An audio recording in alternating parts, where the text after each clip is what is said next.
Welcome back to the channel. This is the Battle Don.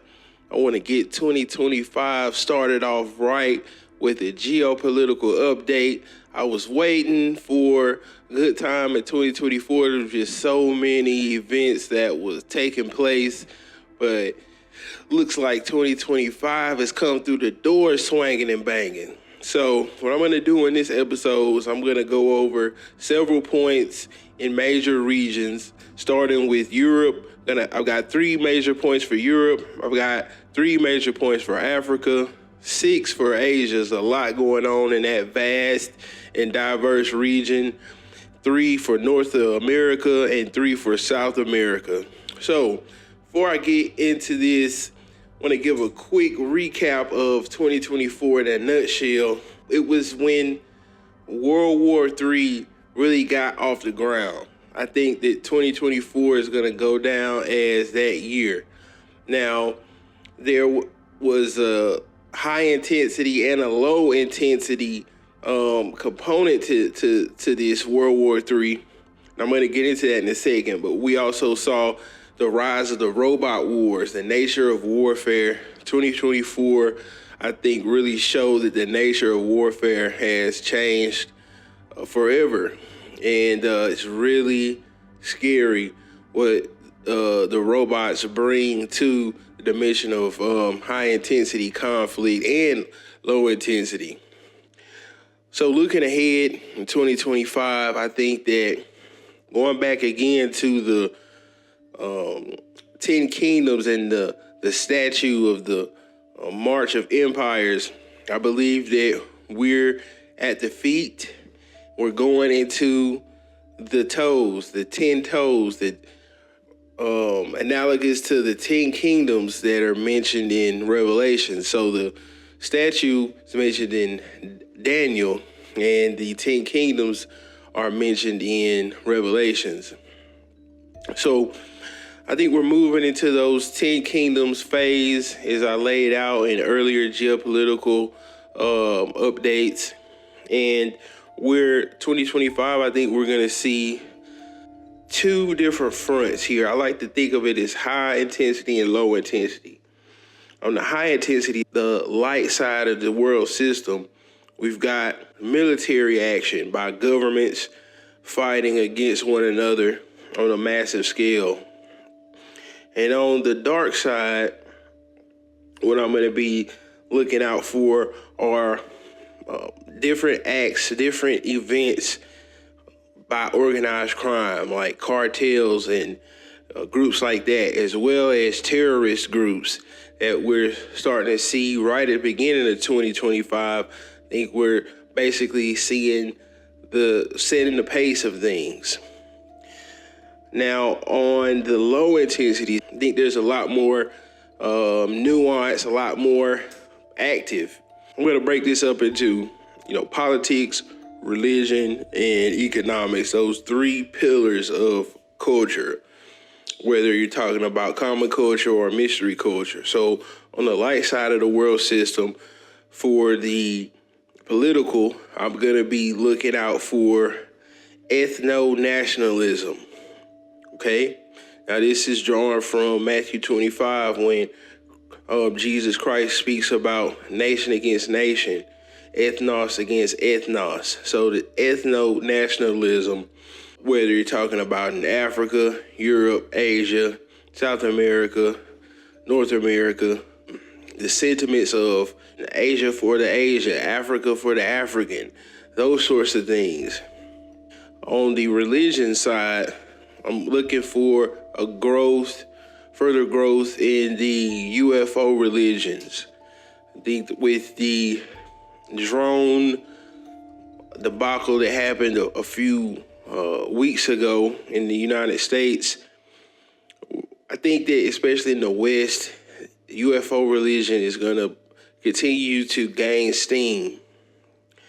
On the economic side, the economic siege warfare that's taking place through sanctions. We have hints of tariffs that the West is going to wage against the East.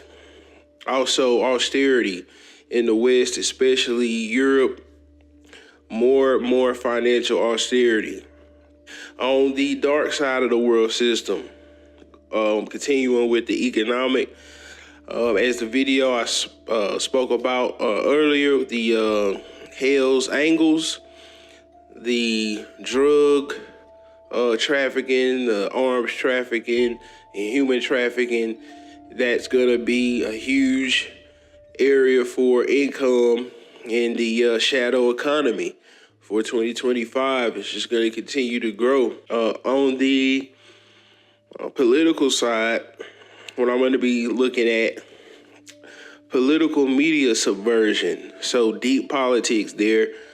Looking for examples of nations that are working to undermine other nations through the information space, as well as inside nations, the different battles between factions, liberal versus conservative, and the different types of info war that they launch against each other within a nation.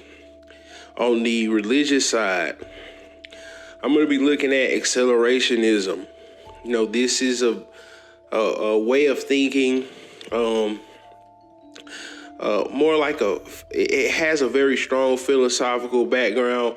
There's a religious sort of impetus to it, that a utopianism, or in some sense a dystopianism, just accelerate that whole process. So if we're going towards a utopia, let's get it.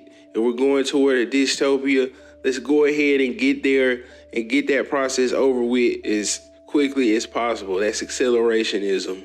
So let's start with Europe. The main driver of all this transformation has been the Ukraine war.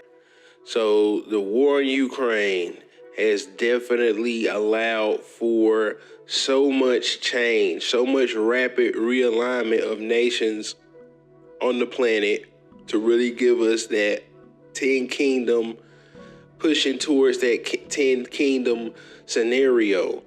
The war in Ukraine basically just is the catalyst to get that ball rolling. So we're going to see how that continues to play out. It's a major issue in Europe. Associated with that is the strain that war is now placing on the European Union. Okay. A lot of the stability of the European Union is going to depend on Germany and Germany's condition. As the cheap energy has been cut off from Germany, there's a lot of public outrage.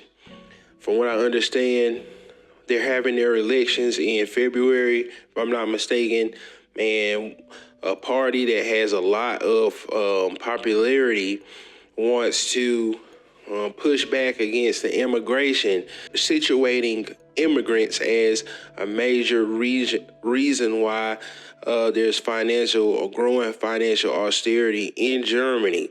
Okay, so this is a social engineering event that's taking place in Germany.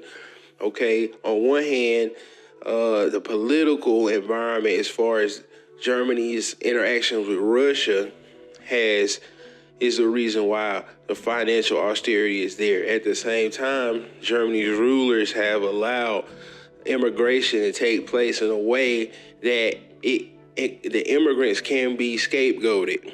And I think that that's what's going to happen in Germany.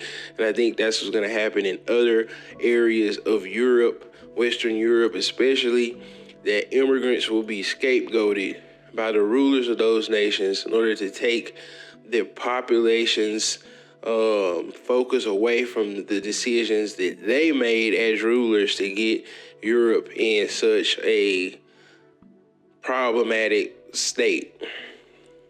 All right, so and I spoke about that. You know, I spoke about how in my book, it's kind of how I opened the book, looking at immigration and the experience that I had in Europe, as well as America, and how this is prime real estate for social engineering. Now, a lot of the immigration's coming from Africa. That Africans will be scapegoated to a large degree, I think. So coming to Africa, Part of this pressure is going to be put on the African immigrants will be due to the African uprising against France. So the former colonial powers that still have influence in their former colonies, namely the UK, France, and Germany. Okay, now France was the first ones to start to be pushed back against in a major way in 2024 in Africa. That's continuing. Pretty much the entire Sahel region has pushed out French influence. And from what I understand, Senegal is very close to doing so. And if basically the regions that are pushing back against France and Africa, if they have as a unit access to the sea, then it's really going to allow them to be much more economically independent and totally cut their connections with France. So we'll see how this happens, how this develops. But the key to look for is countries along the coast, the western coast of Africa, breaking with France. That's what's going to be really important to look at. Also, Nigeria. I think an area of Africa for 2025 is really going to be hot. It's Nigeria, the third power center in the BRICS that I was speculating about. Here you see the UK influence, for example. The thing to look out for when it comes to the Anglo influence in Africa, when there starts to be a major push against the Anglican Church, that's when you'll know that there is a major push to kick out British influence.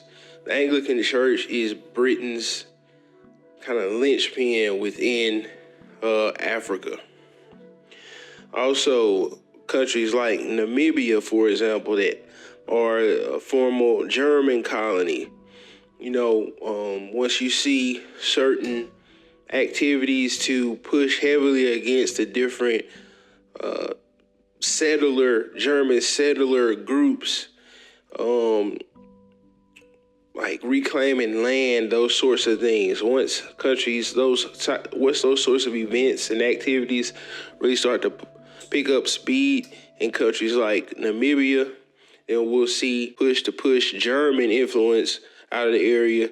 That push is well underway. So those things to think about in Africa. Next up, Asia. Of course, the development that China has done in Africa is huge, and just the economic power that China has developed in so many ways. They've said and shown that they have Russia's back in this multipolar scenario. China is like the center of so much.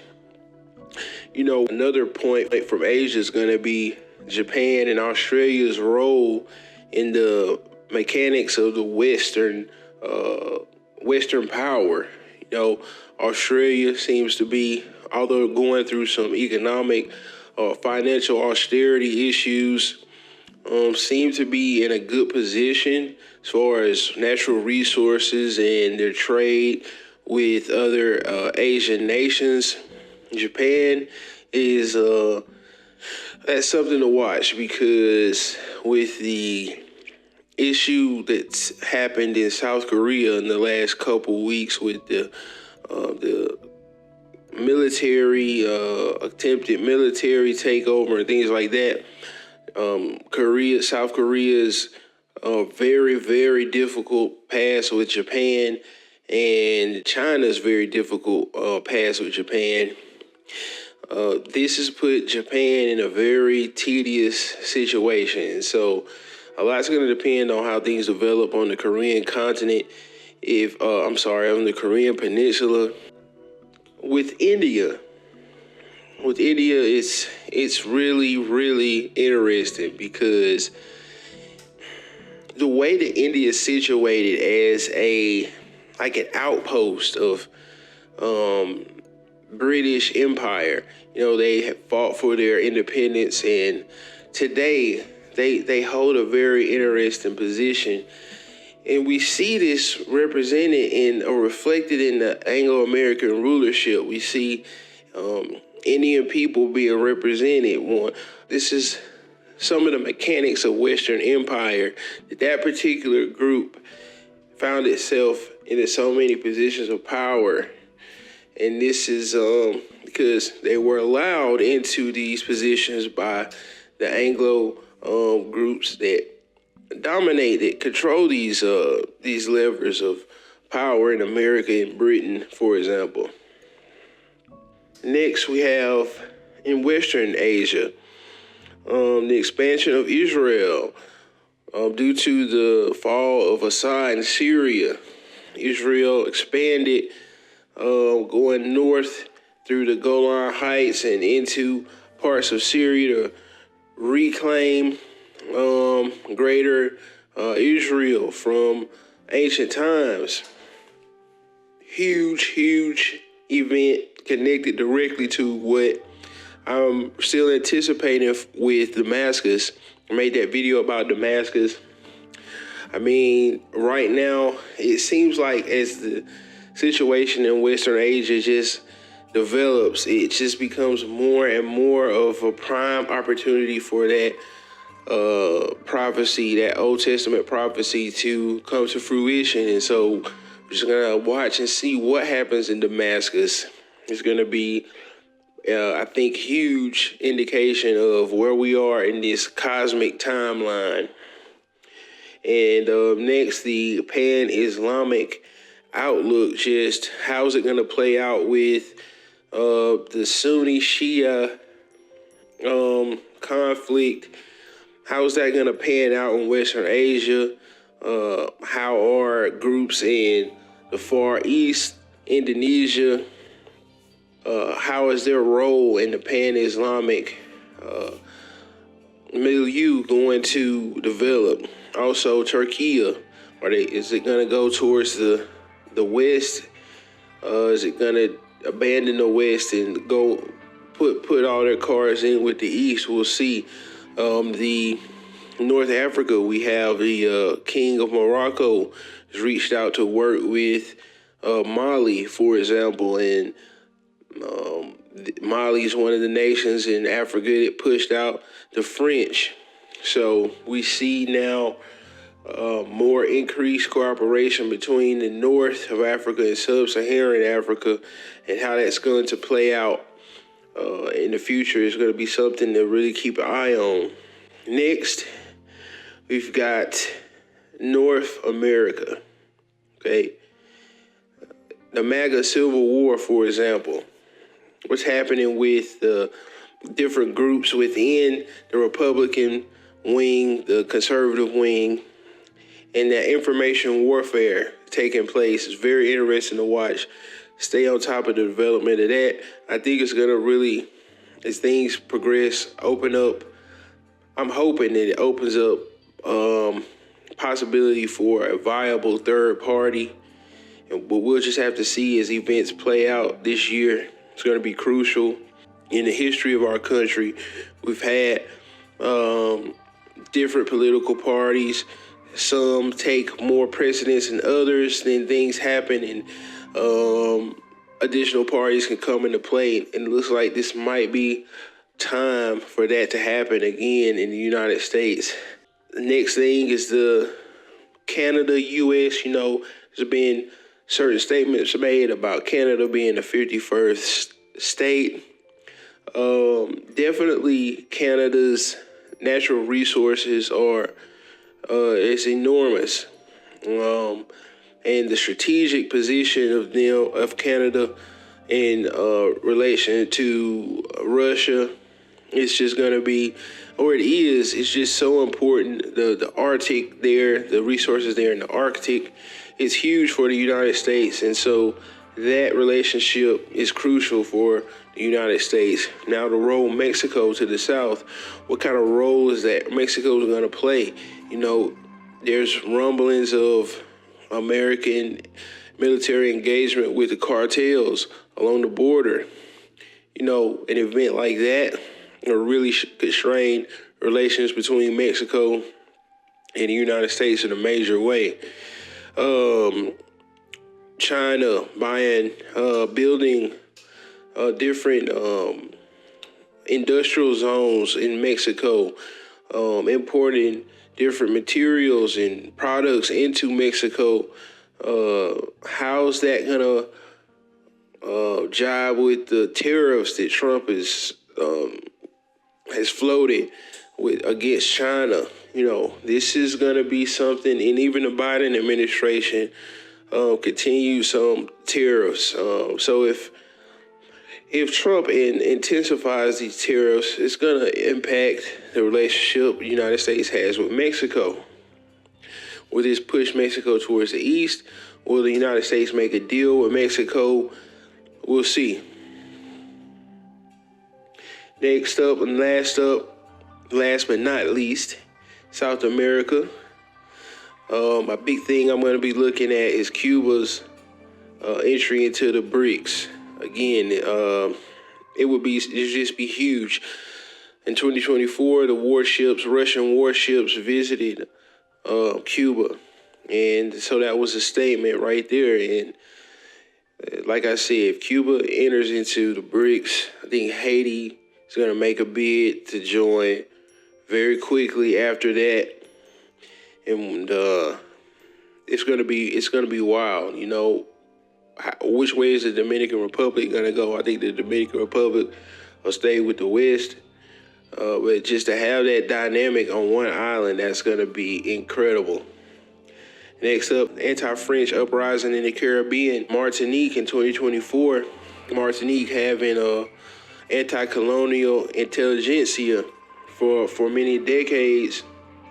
Interesting to see major action in Martinique, similar to in the Pacific we had with New Caledonia pushing against the French. And then we have the ports that China building in South America.